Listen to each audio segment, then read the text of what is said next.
Hello and welcome students, আশা করি তোমরা সকলেই খুব ভালো আছো। জ্ঞানজ্যোতি কোচিং সেন্টারের পক্ষ থেকে তোমাদের সবাইকে আরো একবার স্বাগত। তো আমি মীরা ম্যাম, আমি আজ তোমাদের যেই টপিকটা নিয়ে আলোচনা করব তোমাদের বাংলা সিলেবাস ভিত্তিক, সেটা হচ্ছে সমন্বয় তার সঙ্গে নিষ্পাদিত যে রূপমূল রয়েছে। ঠিক আছে, এই টপিক নিয়ে কিন্তু আজকে ক্লাসে আমার তোমাদের সঙ্গে আলোচনা। দেখো, আলোচনার বিষয় শুরু করার আগে খুবই একটা গুরুত্বপূর্ণ ইনফরমেশন তোমাদেরকে দিয়ে যায়। তোমরা যা যা ভাবছো এই সেমিস্টারে আমাদের সঙ্গে অনলাইন ক্লাস বা নোটসের জন্য যোগাযোগ করবে, তাদেরকে বলে দিই। দেখো, বোর্ডের কর্নারে দুটি নাম্বার দেওয়া আছে। এই নাম্বার দুটি হচ্ছে আমাদের Gyanjyoti coaching centre official helpline number. যে কোনো একটি নাম্বারের মধ্যে কল করে নিয়ে আমাদের সঙ্গে সরাসরি যোগাযোগ করে নিতে পারবে। তার সঙ্গে তোমাদের বিভিন্ন সেমিস্টারের যে কোর্স ফির জায়গাটা একটু ভালো করে মন দিয়ে দেখবে, কারণ এখানে একটু চেঞ্জ করা হয়েছে। সেটা হচ্ছে তোমাদের মেজর কোর্সের যে আর কি কোর্স ফি যে আছে, সেটা এখন কিন্তু 1299 রাখা হয়েছে। তার সঙ্গে মাইনর কোর্সের আছে 699। আর আমাদের কোর্সে অ্যাডমিশন নিলে যে যে সুযোগ সুবিধা তোমরা পাবে সমস্ত কিন্তু ইনফরমেশনে দেওয়া আছে। আর কি তোমরা স্ক্রিনে একটু দেখে নেবে, আমি আর আলাদা করে বলছি না, একেবারে আলোচনার বিষয়ে চলে যাচ্ছি। ঠিক আছে, দেখো প্রথমে আমরা দেখে নিই এই যে রূপমূল। ঠিক আছে, এই রূপমূল আমরা দেখতে পাচ্ছি দুটা রয়েছে। একটা হচ্ছে দুটা প্রকার রয়েছে, একটা হচ্ছে কি রুদ্ধ রূপমূল, আর আরেকটা রয়েছে পরাধীন রূপমূল। যেখানে রুদ্ধ রূপমূলের নামটা শুনে আমরা বুঝতে পারছি বলতে সেটা মানে আটকানো থাকবে। রুদ্ধ বলতে সেটা আটকানো হয়। দেখো, যেমন বলছে যে কোনো অর্থপূর্ণ ক্ষুদ্রতম ধ্বনি, ঠিক আছে, একটা অর্থপূর্ণ ক্ষুদ্রতম ধ্বনি যখন আমরা উচ্চারণ করছি তখন সেটা হচ্ছে ধ্বনিসম্মত সর্বদা অন্য ধ্বনি সহযোগে বাক্যে ব্যবহৃত হচ্ছে।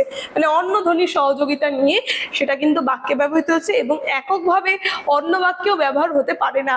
সেটাই কিন্তু আমরা দেখব রুদ্ধ রূপমূল। তাহলে এই রুদ্ধ রূপমূলটা আমরা জানতে পারলাম, যেখানে উদাহরণে খুব সুন্দরভাবে বলে দিয়েছে যে বিড়ালগুলো, এই যে গুলো হলো একটি রুদ্ধ রূপমূল। ঠিক আছে, তাহলে আমরা বুঝতে পারছি এই যে গুলো যে বলছে এটা একটা রুদ্ধ রূপমূলের কিন্তু উদাহরণ। ঠিক আছে, তারপরে পরাধীন রূপমূলটা দেখিনি আমরা। পরাধীন ব্যাকরণ সম্মত রূপমূল, যেখানে যেসব পরাধীন রূপমূলের স্থান সরাসরি অভিধানে হয় না অথচ তার নিয়ম সিদ্ধ ব্যাকরণ সম্মত, সেগুলোকে কি বলবো আমরা?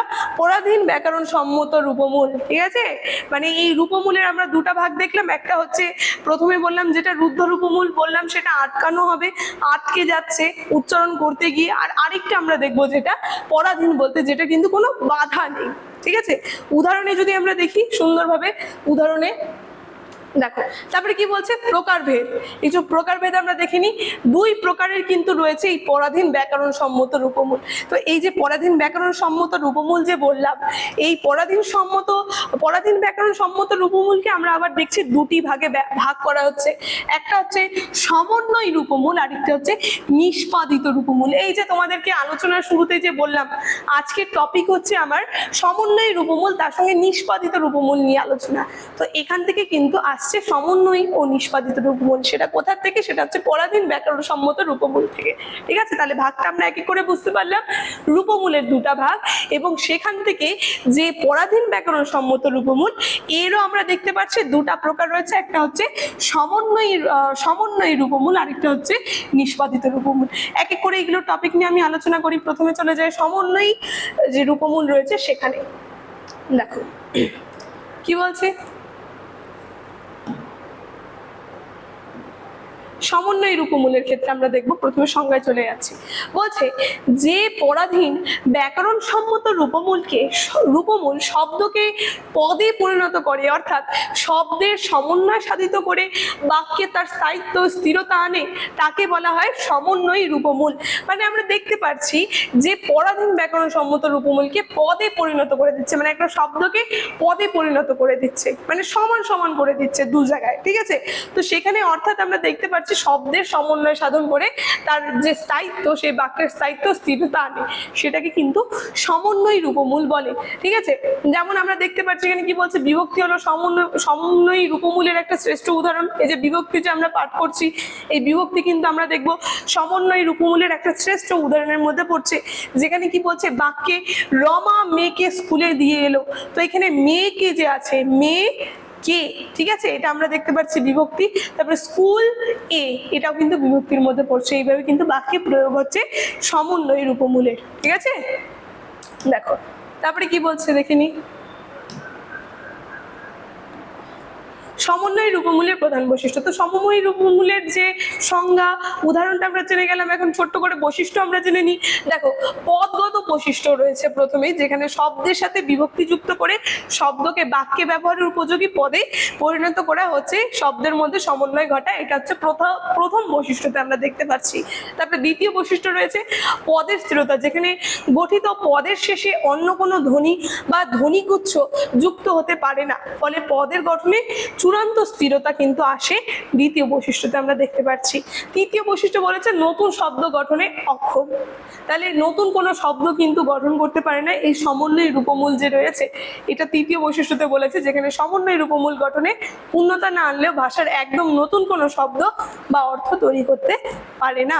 ঠিক আছে, তারপরে তাহলে সমন্বয়ে রূপমূলটা আমরা জেনে গেলাম। এখন আমরা নিষ্পাদিত রূপমূল যে রয়েছে এই সম্পর্কে জানি। ঠিক আছে, কি বলছে সংজ্ঞাতে? প্রথমে বলছে যে পরাধীন ব্যাকরণ সম্মত রূপমূল ধাতু বা নাম শব্দের সঙ্গে যুক্ত হয়ে সম্পূর্ণ নতুন শব্দ নিষ্পন্ন বা তৈরি করে তাকে বলা হয় নিষ্পাদিত। মানে যে ব্যাকরণ সম্মত রূপমূল ধাতু বা নামের সঙ্গে যুক্ত হয়ে একটা নতুন শব্দ তৈরি করছে, সেটাকে আমরা বলবো নিষ্পাদিত রূপমূল। ঠিক আছে, উপাদান ও ভূমিকা বলছে কি উপসর্গ প্রত্যয় হলো নিষ্পাদিত রূপমূলের মূল উপাদান। ঠিক আছে, তাহলে এই নিষ্পাদিত রূপমূলের মূল উপাদান আমরা পেয়ে গেলাম, সেটা হচ্ছে উপসর্গ আর প্রত্যয়। আর এর আগে সমন্বয় রূপমূলে আমরা কি উদাহরণ পেয়েছিলাম? বিভক্তি। ঠিক আছে, এক এক করে কিন্তু সুন্দর করে মনে রাখবে। তো কি বলছে? এর মাধ্যমে কখনো শব্দের পদের কার্যগত রূপ বা পরিবর্তন ঘটে, আবার কখনো কেবল অর্থেরই কিন্তু পরিবর্তন ঘটে।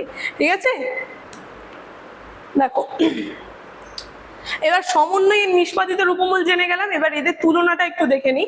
কি বলছে? সমন্বয় রূপমূল যেখানে শব্দকে পদে পরিণত করে সমন্বয় সাধন করে, ঠিক আছে, সেখানে নিষ্পাদিত রূপমূলে আমরা দেখবো ধাতু ও শব্দের সাথে যুক্ত হয়ে নতুন শব্দ নিষ্পন্ন করে। ঠিক আছে, তারপরে দ্বিতীয় কি বলেছে? প্রধান উদাহরণ হলো বিভক্তি। এই যে একটুক্ষণ আগে আমি ছোট্ট করে আলোচনায় বলে দিলাম, সমন্বয় রূপমূল যে আছে, এই সমন্বয় রূপমূলের একটা জলজন্ত উদাহরণ, মানে প্রধান উদাহরণ আমরা বলতে পারি বিভক্তি। সেই ক্ষেত্রে আমরা নিষ্পাদিত রূপমূলের প্রধান উদাহরণ দেখবো উপসর্গ ও প্রত্যয়। ঠিক আছে, তারপরে আরেকটা কি বলছে? ভাষার নতুন শব্দ তৈরি করতে পারে না। এই সমন্বয় রূপমূলের আরেকটা উদাহরণ আমরা কি দেখতে পাচ্ছি? এই কিন্তু নতুন শব্দ তৈরি করতে পারে না, সেখানে নিষ্পাদিত রূপমূল একটা নতুন শব্দ বা নতুন অর্থ তৈরি করতে পারে। ঠিক আছে, তারপরে আরেকটা কি বলছে? শব্দের মূল কার্যগত রূপ ও পদ পরিবর্তন হয় না এই সমন্বয় রূপমূলের ক্ষেত্রে, কিন্তু সেই ক্ষেত্রে নিষ্পাদিত রূপমূলে ক্ষেত্র বিশেষে পদের কার্যকরণগত রূপ কিন্তু পদান্তর ঘটায়। ঠিক আছে, তাহলে পুরো ডিটেলসে কিন্তু আমি আলোচনা করলাম যে রূপমূল কি এবং রূপমূল কয় প্রকার, কি কি সেগুলো সংজ্ঞা, উদাহরণ। দেখো প্রথম থেকে তোমরা দেখে নাও একটু ক্লাসটা। ঠিক আছে,